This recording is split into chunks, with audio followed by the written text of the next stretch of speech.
Namaskar. Welcome the students of BF Final SEM 5th.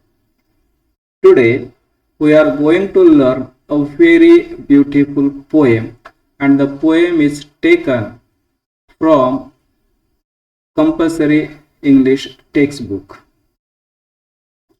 The poem is written by a very well-known personality, but before that we have to know that the title of the poem. The title of the poem is Bangle Seller, and it is written by a well-known personality, Sarojini Naidu. First of all, we have to know about Sarojini Naidu. She was born on 13th February 1879 in Hyderabad into a highly educated Bengali family.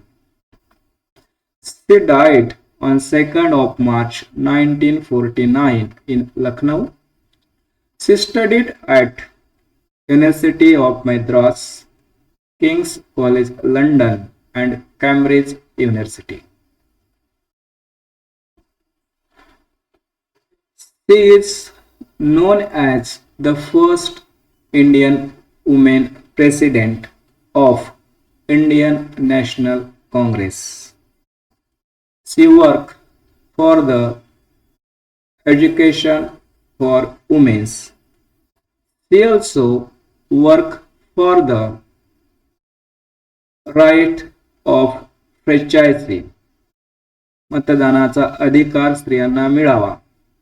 And she launched a campaign against Parda, the golden threshold, and Meher Munir. These are the well-known literary work by Sarojini Naidu.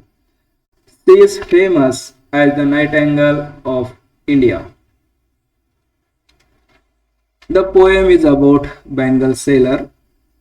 They order the passer to look at the bangles and buy them for their daughters and wives. तर तो लोकांना आग्रह करतो की मुलींसाठी त्यांच्या बायांसाठी त्यांनी ह्या बांगड्या विकत घ्याव्यात. It describes the life of Indian women, their culture and tradition. तर कविता भारतीय स्त्रियांचं भावविश्व, प्रथा, परंपरा या सगळ्यांचं वर्णन करतो. This poem is also describe how the bangles are attached with their emotions, and these bangles also represent the transition of a girls from young to old. तर स्त्रियांचं भावविश्व, एक छोटी मुलगी, तरुणी आणि म्हातारवय या अवस्थेचं वर्णन या कवितेमध्ये केलेलं आहे. This poem also describes the daily life of Bangle Seller.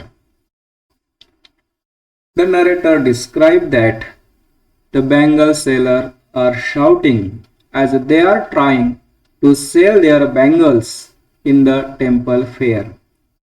मंदिर आणि मंदिरातील जत्रा यात्रा भारतात प्रसिद्ध आहेत. आणि या ठिकाणी बँगल सेलर आपल्या बांगड्या विकण्याचा प्रयत्न करतात. The speaker thinks that these bangles can bring happiness to their daughters and wives' life. त्या विक्रेत्याला असं वाटतं की माझ्या या बांगड्या स्त्रिया आणि मुलींच्या जीवनामध्ये आनंद निर्माण करतील.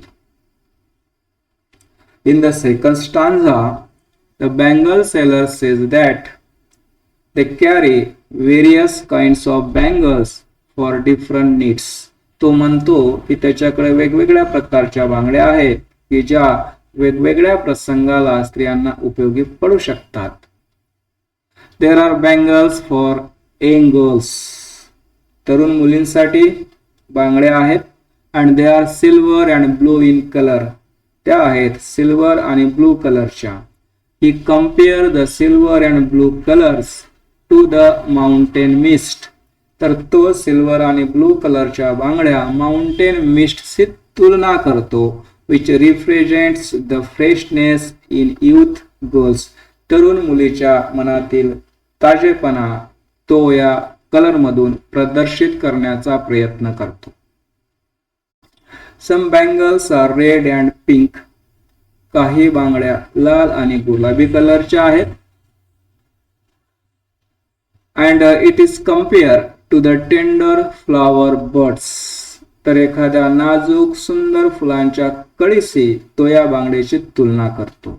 The birds, फुलाची कळी, that the dreams, स्वप्न असतं, represent the dreaming for marriage, and the green bangles represent the freshness of young women.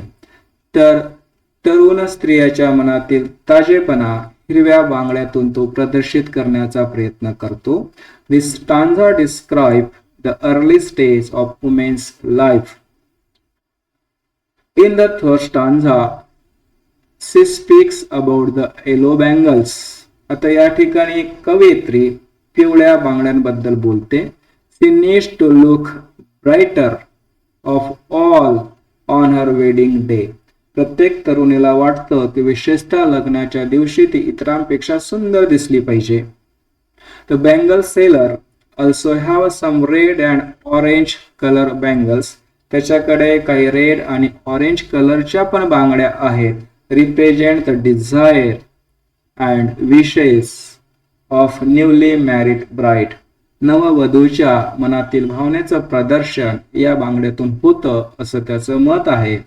This describe the transition of life from young girls to wife. एखादी मुलगी, मग तरुण बाई आणि एखाद्याची पत्नी, अशा प्रकारे स्त्रीचं जीवन वेगवेगळ्या प्रकारे बदलत जातं.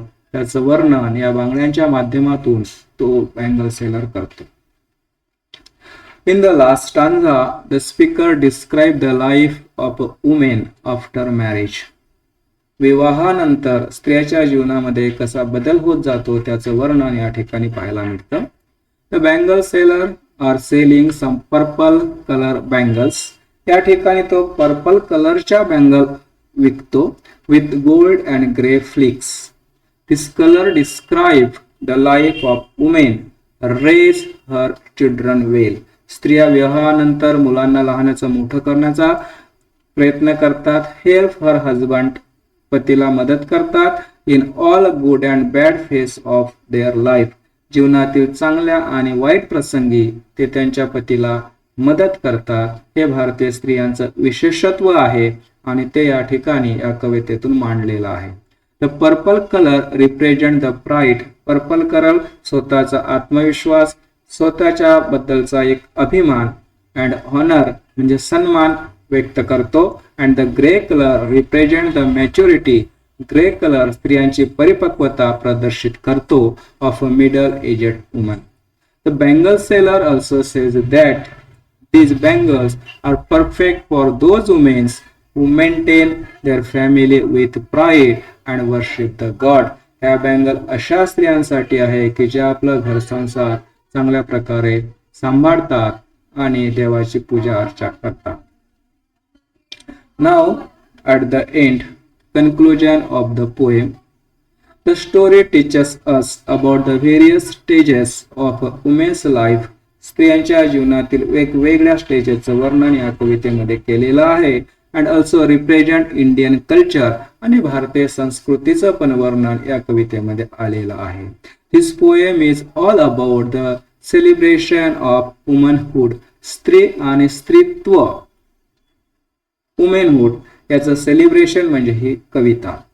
दिस poem also describe the role of bangle seller in the traditional setup. Bharat आणि भारतातील परंपरेमध्ये बँगल सेलरचं महत्व हे या कवितेमधून आपल्याला दिसून येतं. The speaker beautifully describe the beauty of bangles. तर सुंदर वर्णन आहे. And their value to a women's life, आणि भारतीय स्त्रियांच्या जीवनामध्ये या बँगलचं किती महत्वाचं स्थान आहे याचं सुंदर वर्णन या कवितेमध्ये आपल्याला पाहायला मिळतं.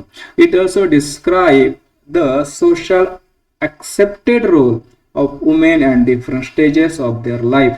तर वेगवेगळ्या स्टेजेसमध्ये भारतीय समाजामध्ये स्त्रियांचा काय रोल आहे त्याचं ही प्रदर्शन या कवितेमध्ये आपल्याला पाहायला मिळतं.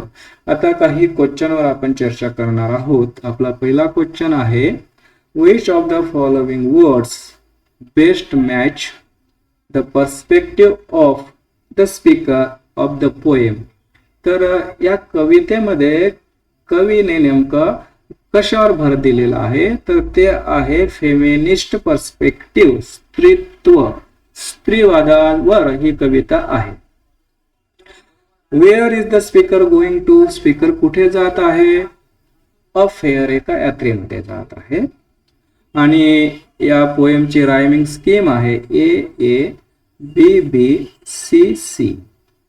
Whom are the purple and gold flecked gray bangles meant for? Purple gold ह्या बांगड्या कशासाठी आहेत, कोणासाठी आहेत? मिडल एजेड वुमेनसाठी आहेत. What are the bangle token of? तर बँगल हे कशाचा प्रतीक आहे? The lives of their wearers, की ज्या बाया ह्या बांगड्या वापरतात त्यांचं हे प्रतीक आहे. It was all about the beautiful poem Bangle Seller. The poem is described here in minimum words and with easy way. Hope you enjoy it and like it. If you like it, then share and subscribe. Don't worry, it is free. Thanks for watching. See you again next time. Thanks.